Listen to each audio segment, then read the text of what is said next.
Good evening. My name is Grant. I am your host of River Valley Radio. I am also the Prime Minister of New Strathclyde, or the Republic of there very much. Uh, that was hired by Silver Bullet. It's a House NCS release. If you want to listen to that again, I did not publish that in the description below, which I will actually do right now. Actually, I can't. Never mind. Um, what I'll do is I'll post a link to it just at the end of this at the end of the stream. You'll find some other song in the and the review box there. Um, Following on from that, I do have one Joe Hunt on with me today. Good evening, Joe. Orthroda. Good Uh, evening. Good evening, and how are you today? I'm fine, thank you. No problem, no problem at all. Um, well, a lot of things have been going on since your last appearance when you were on with Ellie Penhollow not too long ago. Well, in fact, I say not too long ago. We're now in July, so it was probably around about February or March time at this point. Um, you know, Tell me what's been going on with you since that point. Well, an awful lot has certainly been going on in Perno, to say the least. Um, of course, we have had the 75th anniversary and celebrations of the Maybe in Kerno Party for Cornwall. We've had the release of the Cornish language and culture strategy for the next 10 years. And we've also had the Angoff Day and John de Rosewarne and Flamanc commemorations Hmm. for the Cornish rebel leaders um, of the 19 um, 19 sorry, 1497 Hmm. uprisings. Okay. And it's, amongst other things, we've had, of course, various debates about the language, and it's of course, now, the whole United Kingdom is looking at possibly a new Prime Minister. Yes, yes. A lot of things have gone on with Great Britain in the last couple of weeks. Andy Burnham's been elected. Well, I would say elected, but not really. Been elected the Prime Minister of Great Britain and Northern Ireland. And his rule is supposed to change a few things that were different with Keir Starmer's rule, but of course Keir Starmer said it would be different, and he actually wasn't. He just made things a lot worse. Um, but moving on from that point, getting away from the major politics there. So what's changed with you since last time? Well, of course, continue to do personally Hmm. a a lot in the community that I can. I'm continuing to volunteer with various Cornish language groups, and I've been co-opted onto a local parish council. Um, so I'm now a councillor, as it happens. Um, of course, not like what you would a formal councillor, but a parish councillor. So I'm trying to help with my community there where I can, Mm. and it's also continuing to attend various events such as Yathan Warens, which is where we promote the language by speaking it to each other, so Hmm. it's actively used on the day-to-day basis. Hmm. Speakers at any level, Yeah. really, and yeah, continuing to try to really promote the Cornish culture and the Cornish language. Yeah, it's important that you get that down. For everyone in Cornwall, it's appropriate that you sort of do sort of drive back to your linguistical roots and maybe even your cultural roots as well. Unfortunately, I'm not very well versed in culturally what may be different between England and Cornwall. Perhaps it's a lot, perhaps it's not a lot. Um, I'm a bit foggy there, but of course, it's very important that you just sort of derive back to that. Um, I think you mentioned earlier that that you were now a counsellor. Yes, that Yeah. is correct. So. So I was co-opted. Mhm, Um, co-opted is that's where the parish does not ask for a full bells and whistles election, so to speak. That's mhm, where um, they advertise a vacancy and ask individuals to mhm, put themselves forward, and then the existing sitting councillors, uh, they then vote as the council on mhm. the candidates that have put themselves forward. Of course, of course. And so, now that you're a councillor, what are sort of your political aspirations in terms of, like what's I'm not sure if it's one particular county, but it's sort of within the area of Cornwall or just the entirety of Cornwall. But what's your sort of, like political aspirations for that? How far do you want to, or how far do you expect to get?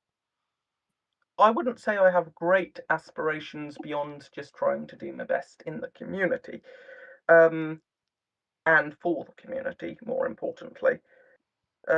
Now, of course, um, we're talking about a parish council, Hmm. so typically they're a little bit smaller and a little bit they don't quite have the same luxuries or powers as say as your Cornwall Council, which is the main authority, as we are a unitary authority now in Cornwall, Hmm. and of course that's the primary council that calls the shots, so to speak. But of course, if you want to know what's going on at the local level, then you ask your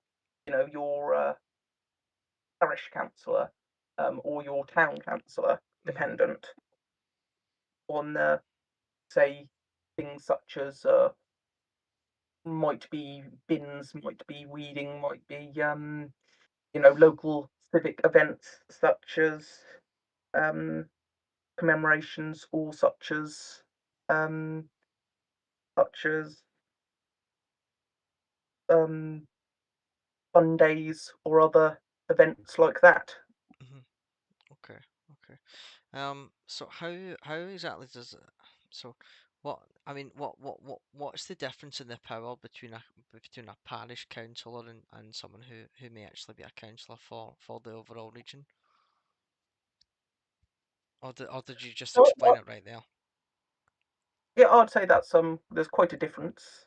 Um, but of course, a Cornwall councillor ultimately they um, they go to the main Cornwall council in Truro, for to decide on um, measures that will affect all of Cornwall.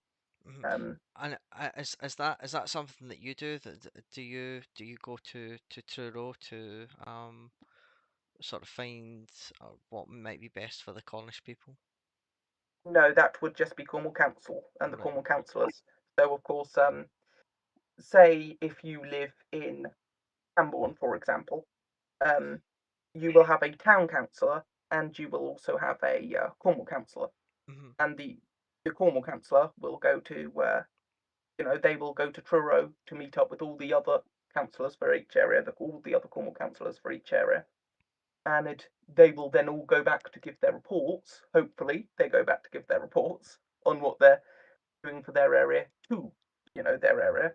Whereas the parish and town councillors, they stay and keep things more local. So you've got sort of a larger body, and then you've got the more local bodies which are able to have that local touch. Is ideally how it works, Hmm. and because of that, of course, if members of the public send in emails, perhaps asking about various matters, such as before there's been inquiries about dumping or inquiries about that sort of thing, then we're hopefully able to respond to things or pass them on to the proper authorities that are able to sort those things out. And of course, we as locals know perhaps um, where these things are going on better than the Cornwall councillors, despite the fact that the Cornwall councillors might have the ultimate measure or say over these things. But it does help because we all work in unison. We pass things up the chain to the Cornwall councillors, and the Cornwall councillors can get things rolling for us. Excellent, excellent. It all sounds.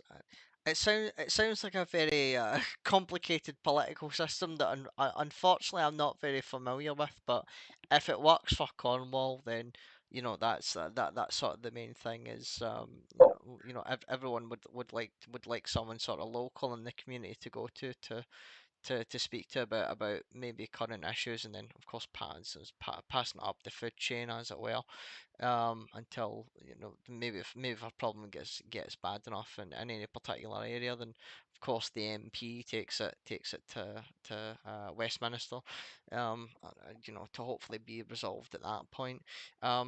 But moving on from that, at that point, you mentioned John de Rosewarne, um, which is it's a bit difficult for me to pronounce, because of course I'm Scottish.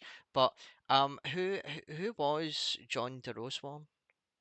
well, first off, I can make it more difficult to pronounce. Please don't. Uh, Please don't. okay, I'll spare you his full name and title. So John Gisborne was um, a local of the Camborne area and perhaps the largest landowner in the area the time he lived in the 1400s. Mhm, And it was known as Gentleman John locally, um, and was the local Camborne leader in the Cornish uprising of 1497.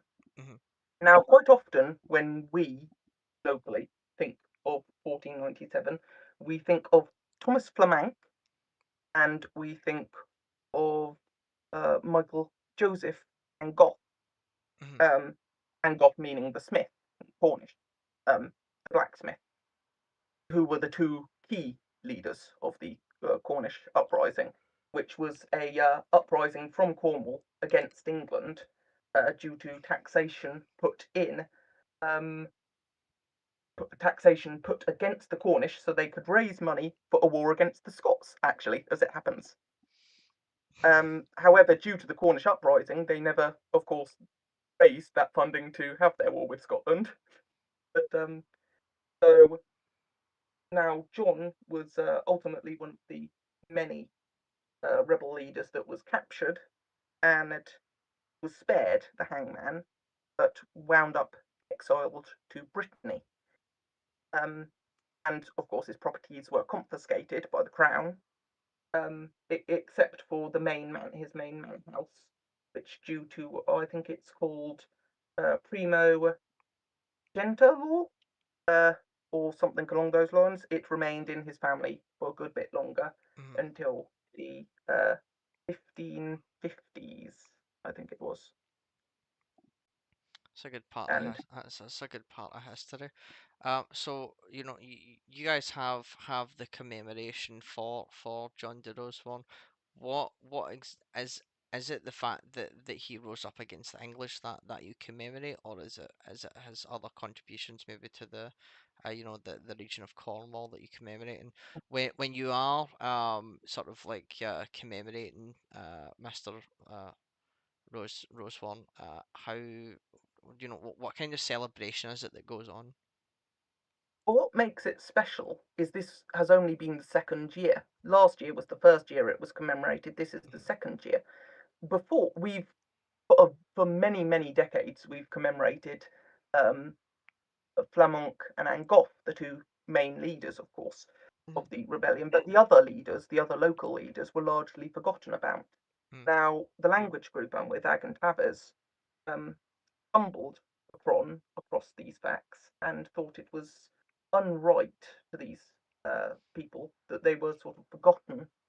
Um, that they were leaders just the same as the others, and that they were forgotten, and decided to hold a local commemoration along with the Old Cornwall Society, Camborne Town Council, and the Camborne Parish Church. And we were also able to get some of the local um, scout groups and schools along to sing in Cornish, sung by Richard Gendel, who is the man that wrote many songs for Brenda Wootton, a famous Cornish singer.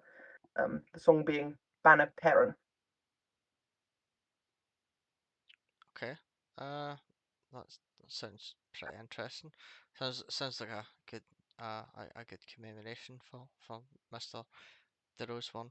Um, so now that like I know that the last time that we spoke, Keir Starmer had sort of come in and he was still sort of getting on with things at the moment. What kind of political changes? And I'm not entirely sure what kind of changes that he maybe made in terms of Cornwall. It kind of feels like the entire time he was in, he sort of ignored it. But now that Andy Burnham's in, I think things may be a bit different. But right now, what sort of political changes have there been for Cornwall? Sort of, between now and the last time Yes. that we spoke. Whilst there's been some, certainly there's been some ignoring, which we hope doesn't continue. And there's also been some negative things, such as there's a recent change to the planning rules. Mm, Yet again, coming from Westminster down, which has been called an attack on democracy, actually, locally, mm, by certain councillors, because it would mean that elected councillors would no longer be able to publicly uh, vote on local planning um, housing that affects their communities, and it would all go to officers. mm. So the planning committees essentially would be null and void. I mean, that So that's sounds that sounds. You have to excuse my language. That sounds like it sucks. it You is can't. very negative. You can't sort of take away the power. The power that be. And sort of to further your own. I don't know if it's your own goals, but just sort of Mm, retract power in general. Um, you know, planning planning commissions, for new buildings, new towns or new houses that should and that this is the political opinion that I've held for a while now is that the local populace should be able to decide if new buildings are sort of added onto the town or new towns are sort of built in the region, etc., etc. And if you're going out your way to sort of circumvent that, that's not particularly good because you're not asking the local populace, and not only does it happen in Cornwall, it happens up here in Scotland all the time. I'm sure it happens sort of in the north of England, where the north of England is very much ignored by Westminster as well. That's why it's so poor, much like Scotland and Cornwall. yeah, That's probably why. So these people are not consulted, and it leads to a lot of animosity. And then you might get sort of like 60, 70 years down the line, and people sort of start to be dissuaded from the whole political system, and then the political system asks, "Wow, why do these people not like us?" exactly, exactly. And the It's third thing is, it's true there is a housing crisis, but there's mm, also a lot a crisis of empty houses in mhm, Cornwall. There's yeah, a lot of empty houses, which uh, my own party's Maybank Kerno has proposed that we could perhaps get, those who are studying carpentry and other unique talents, mm, perhaps we could, have training opportunities for them on these empty houses to get them up to, you know, uh, this is something we've proposed before in the past, but been vetoed on. But training opportunities for them to make these houses livable, but unfortunately, not wasn't to be. And then they're just building more, despite the fact that wages in Cornwall are not, the average wage is lower than the average wage in England, and locals are sadly unable to afford these allegedly affordable houses that mm, are built. And so you really wind up with with these increasingly metropolis areas. And mm. of course, everyone always says that, the reason they come to Cornwall, whether they're visiting or moving or what have you, is for the idyllic scenery. That might not exist if they keep building on it. Yeah, absolutely, absolutely. You know, there is sort of a, you know, sort of a double-edged sword when it comes to the population of this country. I'm not gonna cover it too much, of course. The natural population, is sort of dropping a little bit. I mean, while they're bringing in a lot of immigrants as well, and so when when one sort of populace dies and another comes in, of course, not only does the cultural identity of places change, then the cultural aspirations or maybe goals change as well. And of course, if due to Cornwall sort of not having a lot of money, it might not be within sort of the direct goal of these people that are maybe moving into the United Kingdom, to sort of move to Cornwall, not Scotland as well, maybe not Wales. Of course, you do get economical migrants that come over and sort of contribute to the economy and move to places all over the United Kingdom, but of course, when it comes to sort of the natural population, things can become a bit difficult. Houses can empty and wages can drop and jobs are sort of few and far between as well because businesses don't really populate these areas very much. When it comes to populace, we tend to have more the effect of what's known, I believe, as in-migration. So Hmm. that's people, say, from, for example, Sussex or Bristol, let's take as an example, Hmm. who might want to spend their retirement somewhere nice, Of course. and so they move to Cornwall, Mm, and that's all well and good. The issue is, of course, it does mean that we have a higher, on average, age in Cornwall than certain other areas, which puts strain on already strained infrastructure, uh, you know, hospitals and the like, and with a lot of people that were born in Cornwall already moving out because, well, it's difficult to, find the appropriate work and the right prices. That means that you do wind up with an aged population with mm. services that can't provide for them, and it's um, really everyone struggles. Yeah, absolutely, absolutely. That's another part that comes down to, of course, Britain as an Asian population, and Cornwall is seen by many as either a retirement home or a holiday park, and it's kind of not good. Well, of course, it's maybe good for Cornwall to sort of drag in drag in the tourist money, but when it comes to a lot of other things, it can sort of change sort of how the local economy is structured, and you know you, when that happens is economies become sort of seasonal, and if you've ever been to any sort of seaside towns, that everything's shut in the winter time. And of course in the summer everything's sort of opened back up, but because of that, certain businesses do sort of fail over the winter, and of course when things open back up over the summer, there's not many business there are not as many businesses as there were before. If you sort of follow that train of thought there. Um, it's sort of moving on from that direct point is that we sort of covered the Cornish and how they are largely ignored by Westminster, which is not a good thing, or at least Keir Starmer did. How has that had an effect on Cornwall? Sort of Keir Starmer's, if I can find the right word, ignorance to the plight of the Cornish? How has that sort of had an effect on the region of Cornwall as a whole?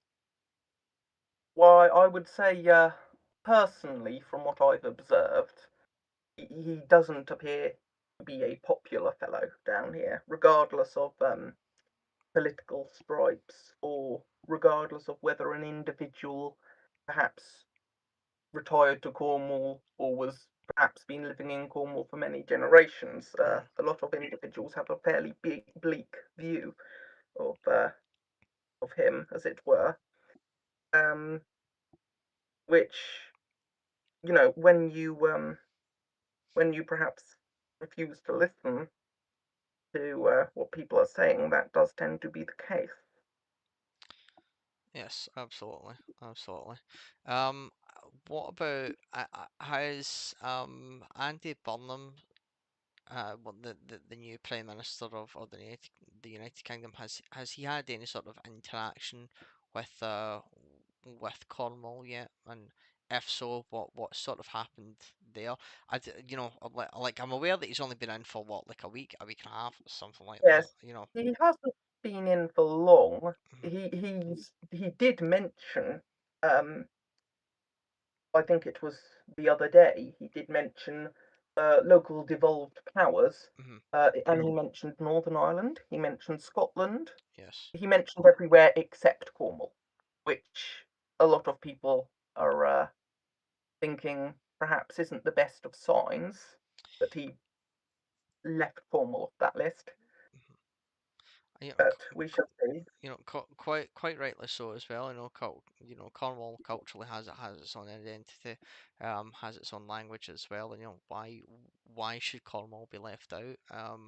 You know, from that, the only thing that that I could maybe say to yourself, Joe, or maybe anyone that sort of listens to this podcast after the fact is, don't give up hope yet. Just because he hasn't mentioned it now doesn't mean that's necessarily a bad thing for the future. You know, he may have just forgotten. That's all I can say. Yes. And unfortunately, sometimes they do forget for until we remind them. But well, that does tend to be the case. Yeah. Luckily, the we do know that the Cornish MPs at the moment, again, regardless of whether they're which party they're in, because at the moment we have um, members of Parliament uh, from both the Liberal Democrats and members of Parliament from both Labour Mm, are very much making the case for Cornwall at the moment, regardless of their political stripes. So yeah. that's It's, something. the problem the issue largely at hand is that Scotland and Northern Ireland are just so big that Andy Burnham can't ignore them. And Mhm. you know, as long as as long as the Cornish MPs sort of shout loud enough, Andy Burnham's got no choice but to sort of acknowledge what's going on, what the Cornish people want or need, and how to sort of how we can sort of satisfy that need within relative reason. Unfortunately, Andy Burnham's ruled out any sort of independence movement for Scotland, but when it comes to devolution of certain areas within the United Kingdom, as to so he has alluded, it could mean sort of greater autonomy for Cornwall overall, and hopefully that's the case. Again, as we've both said, he's not been in for very long, and we can't sort of make any kind of judgment towards what his judgment is, I suppose, at the moment. Hopefully it's good. Hopefully his intentions are good, and hopefully he's a much better Prime Minister than Keir Starmer, because again, he sucked. So I'm so glad he resigned. I'm so glad. But moving on from that, we've covered the topic of language a couple of times. Um, Yes. you've mentioned sort of earlier in the podcast that you go out your way to sort of speak Cornish to the locals to try and promote it or try and at least sort of develop its path route to all Cornishmen and women speaking the language. And I believe that there's now a BBC podcast in place that now does it solely, does its broadcasts solely in Cornish. Tell me how is that going? How does that make you feel, etc. There is a BBC podcast on it now, Hmm. which is certainly good for the visibility of the Cornish language, and it's had a couple of notable guests, such as um, Michael Bunny, who is a Cornish um, historian and party development officer, actually, for Maybe and Kerno. And it's also had Jennifer Lowe, who is the grand bard of the Kerno Gorse. So it's had a couple of very notable, guests. Um, it's also had, it's had many guests, and it's I think a rather accessible way to get into Cornish. I would say there are probably better um, learning tools, Hmm. including online, um, and better podcasts. But it is very much good if you're just beginning to learn, and it is very good for that sort of visibility, especially that we've got a main channel, so to speak, Hmm. a main channel like the BBC, who are now supporting the language. Okay, okay. And if someone did want to learn Cornish, let's say for argument's sake, I woke up tomorrow and decided I'm gonna learn Cornish today. What would you recommend? How would you recommend going about that? Well, there are a number of we're still very much at the point where we have a lot in text format. So I'd say the vast majority of your stuff can be found in books at the moment. So Hmm. one of the first things I would recommend is to get yourself a good phrase book and dictionary, of course. Um,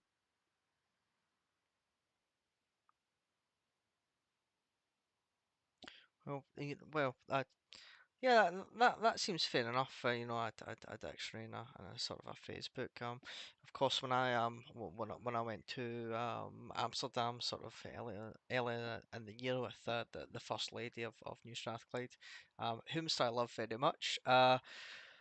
We did sort of go through a period of maybe like a month before, sort of using Duolingo to maybe pick up some Dutch. But when we got there, of course, everyone speaks English anyway, so I felt kind of pointless.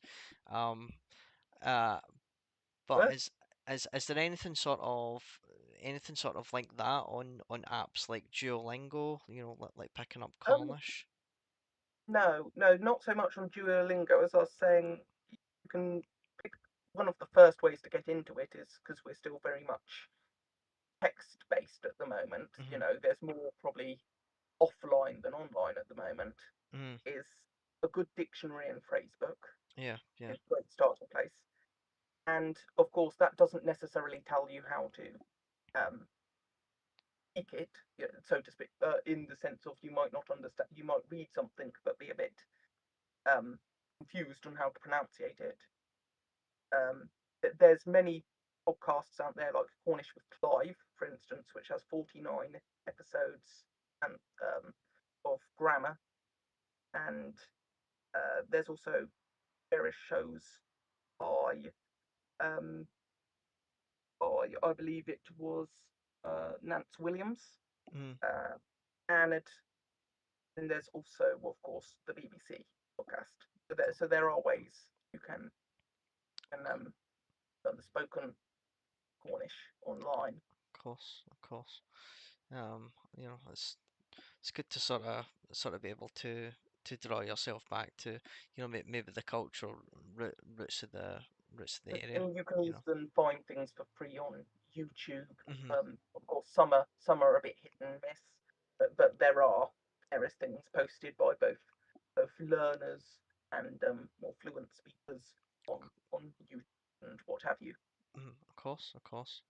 Um, Moving on from the language department there, something that's big that seemed to have bothered Ellie Penhall very much, and maybe even in part yourself, as the whole concept of this Devon wall, of course, integrating Devon and Cornwall into the one county.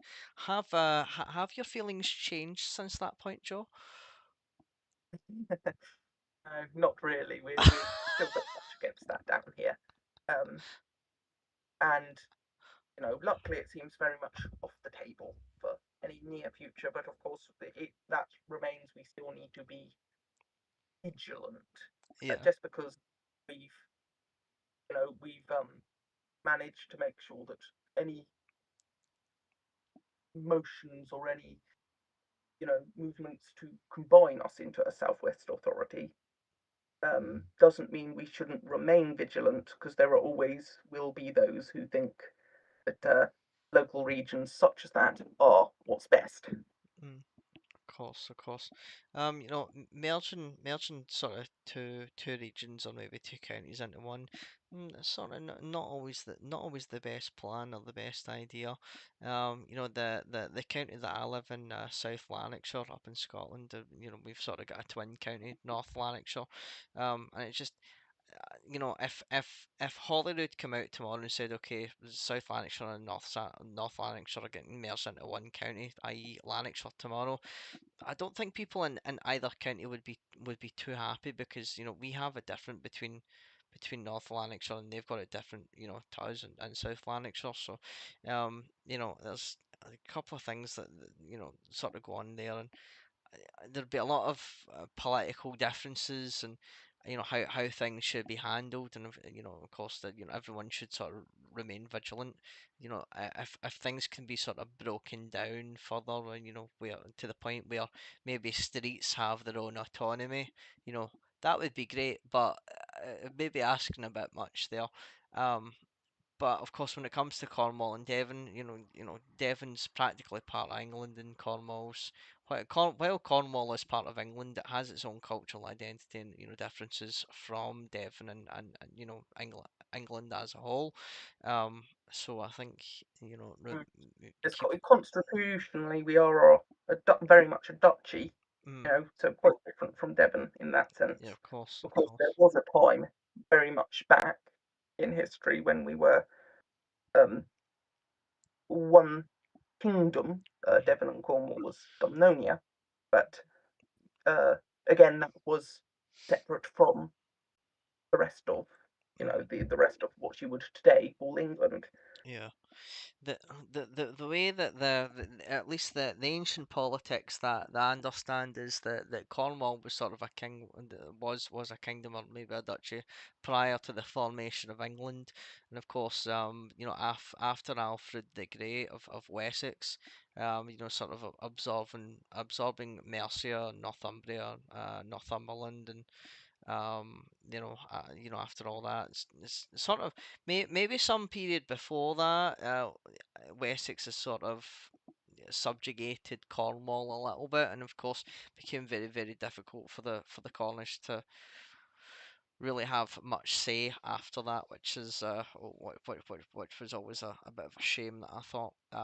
But going on from that as well, speaking of Devon and Cornwall, there is this bridge that I think you've spoken about a couple of times. The Tamar Bridge, which is now a Yeah. toll bridge. Yes, the Tamar Bridge is the primary crossing between um, the Duchy of Cornwall and Devon. Mm, Now, there are other crossings, but this would be the primary one. And it was always understood that, say, once the the bridge was paid off, once the construction was paid off, that it would no longer require a toll. Unfortunately, that's not been the case, and so for many years, There has been various demonstrations. There was quite a large one in the year 2000 when cars drove along the road section of the bridge, because you have a road section and you have foot traffic section. So cars drove along it and would only pay the toll in pennies to create a backup. And uh, of course, most recently, just the other day, there was a demonstration of around 200 people, including a local MP and a couple of councillors, some of which being maybe in Kerno, um, you know, taking up the foot traffic part of the bridge. Um, so of course that's to raise awareness for the fact that many of these people live or on one side, but they have to go to work, see family, etc. on the other side, or even use medical services. And for example, the Salt Ash being a town in Cornwall, um, postal district pays roughly £2 million a year Hmm. in toll fees, which is significantly more than Plymouth on the other side of the bridge pay in tolls. So it's it's quite extortionate. Yeah, it definitely sounds that way. Definitely sounds that way. Not good. So no bueno, as the Spaniards might say, or the Mexicans, or someone who speaks Spanish. Either way. Just before we get to the next question, if there aren't any live, if there is a live audience out there listening to this right now, um, we will take live audience questions in a few moments, just before the last question that I'm going to ask Joe. So if you do have any questions, make sure you post them in the sort of live questions section, and we will get to them after the next question. Okay. Uh, so moving on to the last question that we've got here, Joe, is that there's been a couple of snap elections sort of in Cornwall, and of course the snap elections doesn't matter where it is. It's snap elections sort of dictate maybe the politics of either the region or the county or the country at that sort of point in time. Talk to me a little bit about what's been going on about with these snap elections. Um, so those would be the Falmouth, uh, Arwennick, and um, Penroswick election, Hmm. um, I believe, and it Penwer the second ward. I have a little trouble in saying I am not local to Falmouth. I'm more local to a little further west. Um, and it's what um, what we have is a couple of two vacancies in Falmouth Town Council, which has resulted in a couple of elections. Um, which currently, I believe, in in the first ward there are three candidates running, and in the second ward I believe it is six. So it's quite heavily contested. Hmm. Um, there and of course they include your normal suspects, the Greens, Reform, who the people you'd expect to run in the more regular elections these days, given the current political climate. But we've also fielded, maybe in Kerno has fielded candidates in both wards, as we are quite active in the area. Uh, so it will be a bit busy for the next month as the election continues. Okay. Okay. Yeah, not bad. Not bad at all. I don't think we have any live questions at the moment. Um, just gonna sort of update that page and see if there is anything there. Um, does not look like it. Um, well, Joe, I'm gonna as there are no live questions at this time, I'm gonna thank you for for your attendance and your time to the podcast today. Of course, makes a huge difference, and Certainly, we're at all. it's very very important to me that that I get people on to speak and obviously make their um the plights or the other problems heard. Um, if you enjoyed the episode at home, you can subscribe. You can like the video as well. It's up to you. You can follow myself at NS Valley Radio on X. Furthermore, again, as I said at the beginning of the episode, I will um I will change sort of the description to include the music video that I had tonight. But moving on from that point as well, uh, I am also going to be changing the structure of River Valley Radio. I'm gonna start posting every Sunday instead of every second Sunday. Every Sunday that there's not sort of either the Balderdash campaign going on or an interview going on. I will be reading out the Lord of the Rings just to sort of get that finished because waiting for people either to not turn up or sometimes can be a bit of a long process. And if the Lord of the Rings is a very, very large book, so I will be doing that. If you like that, make sure you stick around for that. Um, so yeah, next week is the Lord of the Rings. Next Sunday is the Lord of the Rings, and the Sunday after will be the Balderdash campaign. So stick around for that. Again, Johan, thank you as always, and that's our time.